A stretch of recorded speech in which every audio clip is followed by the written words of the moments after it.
జనసేన ఆవిర్భావం నుంచి పవన్ కి తోడుగా నిలిచారు ఎంతో మంది నేతలు. పార్టీ కార్యకలాపాల్లో బలంగా కనిపించారు. పార్టీ బలోపేతానికి గట్టిగానే కృషి చేశారు. కానీ గత ఎన్నికల్లో చాలా మందికి టికెట్లు దక్కలేదు. దీంతో వారు వేరే పార్టీలో చేరిపోయారు. తాజాగా మరో నేత పార్టీని వీడేందుకు సిద్ధమయ్యారు. ఇంతకీ ఆ నేత ఎవరు? ఎందుకు వీడాలనుకుంటున్నారు? గత ఎన్నికల పవన్ చూపిన వేరియేషన్ కి కొందరు నేతలు ఫీల్ అయ్యారట. వివిధ పార్టీల నుంచి వచ్చిన వారికి పవన్ కళ్యాణ్ ప్రాధాన్యం ఇవ్వడం, కీలక నియోజకవర్గాలు పొత్తులో భాగంగా మిగతా రెండు పార్టీలకు వెళ్లడం తదితర కారణాలతో చాలా మంది పార్టీకి గుడ్ బై చెప్పారు. అటువంటి వారిలో పోతిన మహేష్ ఒకరు. విజయవాడ పశ్చిమ నియోజకవర్గం నుంచి టికెట్ ఆశించారు పోతిన మహేష్. దక్కకపోయేసరికి ఎన్నికలకు ముందు వైఎస్ఆర్ కాంగ్రెస్ పార్టీలో చేరారు. అయితే ఈ ఎన్నికలో వైఎస్ఆర్ కాంగ్రెస్ పార్టీ ఓడిపోవడంతో ఆయనకు ఎటువంటి ప్రాధాన్యం లేకుండా అయిపోయింది. ప్రస్తుతం పోతిన మహేష్ సైలెంట్ గా ఉన్నారు. వైఎస్ఆర్ కాంగ్రెస్ పార్టీ కార్యక్రమాల్లో పెద్దగా కనిపించడం లేదు. జనసేనలో ఆయనకు ఎనలేని ప్రాధాన్యం ఉండేది. కానీ వైఎస్ఆర్ కాంగ్రెస్ పార్టీ అధికారంలోకి వస్తుందని భావించి ఆయన ఆ పార్టీలో చేరిపోయారు. కానీ గత 5 ఏళ్లుగా ఆర్థిక ఇబ్బందులు పడ్డారు. ఇప్పుడు కూడా వైఎస్ఆర్ కాంగ్రెస్ పార్టీలో ఉంటే ఆర్థిక ఇబ్బందులు పడక తప్పదని భావిస్తున్నారు. అందుకే ఆయన తిరిగి జనసేనలో చేరతారని ప్రచారం నడుస్తుంది. అయితే జనసేన నాయకత్వంపై బలమైన ఆరోపణలు, విమర్శలు చేయడంతో నాయకత్వం నుంచి చాలా రకాల అభ్యంతరాలు ఉన్నాయి. అయితే ఇప్పుడు మహేష్ బీజేపీలోకి వెళ్తారని బలమైన ప్రచారం నడుస్తుంది. నిన్నటి ఎన్నికల్లో పొత్తులో భాగంగా విజయవాడ పశ్చిమ నియోజకవర్గం బీజేపీకి కేటాయించారు. బీజేపీ తరపున సుజనా చౌదరి పోటీ చేశారు.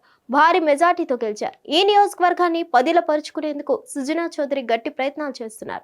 అందుకే నియోజకవర్గంలో పట్టున్న నేతగా గుర్తింపు తెచ్చుకున్న మహేష్ ను బీజేపీలోకి తెచ్చేందుకు సుజనా చౌదరి ప్రయత్నాలు మొదలుపెట్టినట్లు సమాచారం.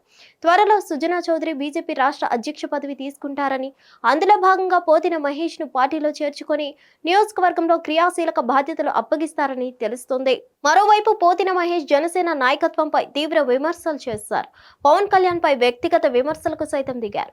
ఆయన విషయంలో జన సైనికులు సైతం తీవ్ర ఆగ్రహంతో ఉన్నారు. గతంలో ఇదే పోతిన మహేష్ 2019 ఎన్నికల్లో విజయవాడ పశ్చిమ నియోజకవర్గం నుంచి పోటీ చేశారు. ఎన్నికల అనంతరం జనసేన బలోపేతానికి కృషి చేస్తూ వచ్చారు. కానీ జనసేన టికెట్ దక్కకపోయేసరికి తీవ్ర అసంతృప్తికి గురయ్యారు. క్షణికావేశంతో వైఎస్ఆర్ కాంగ్రెస్ పార్టీలో చేరారు. ఇప్పుడు బీజేపీలో చేరేందుకు అన్ని ఏర్పాట్లు చేసుకుంటున్నారు. దీనిపై జనసేన ఎలా రియాక్ట్ అవుతుందో చూడాలి. మరి హిట్ టీవీ యాప్, ఇందులో short news, live news, entertainment shows, movies, digital magazines తో పాటు మీ జిల్లా వార్తలను కూడా ఫ్రీగా చూడొచ్చు.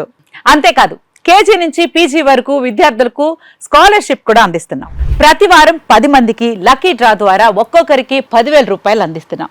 ఇంకెందుకు ఆలస్యం, వెంటనే హిట్ టీవీ యాప్ ని డౌన్లోడ్ చేసుకుని ఫ్రీగా ఎంటర్టైన్మెంట్ పొందండి. Hit TV app. Hit TV app. Please download hit TV app. Hit TV app ని ఫ్రీగా డౌన్లోడ్ చేసుకొని ఎంజాయ్ చేయండి. మీకు నచ్చిన ఎంటర్టైన్మెంట్ కోసం హిట్ టీవీ యాప్ ని ఫ్రీగా డౌన్లోడ్ చేసుకొని ఎంజాయ్ చేయండి. హిట్ టీవీ యాప్ ని డౌన్లోడ్ చేసుకుని ఆస్వాదించండి, ఆశీర్వదించండి. ఇంతమంది సెలబ్రిటీలు హిట్ టీవీ యాప్ ని డౌన్లోడ్ చేసుకోండి అని చెప్తున్నారంటే ఎంత మంచి యాప్ ఆలోచించండి. అమెరికా అమెరికా అమెరికా అమెరికాలో చదవాలనుకునే వాళ్ళకి విశ్వసనీయమైన పేరు మన శౌర్య కన్సల్టెన్సీ. UK లో 1 year masters. UK లో 1 year masters. 2 years work permit up to 5 years visa. Contact Shaurya Consultancy. Contact 89851 89851.